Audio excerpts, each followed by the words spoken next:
ስላወጣኸኝ ተራራ ስላሳለፍከኝ መከራ ስላሻገርከኝ ማዕበል ተመስገን እንጂ ምን ልበል።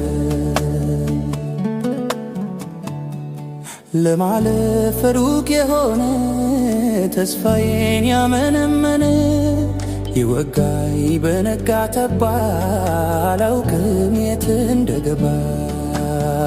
ስላወጣኸኝ ተራራ ስላሳለፍከኝ መከራ ስላሻገርከኝ ማዕበል ተመስገን እንጂ ምን ልበል። ስላወጣኸኝ ተራራ ስላሳለፍከኝ መከራ ስላሻገርከኝ ማዕበል ተመስገን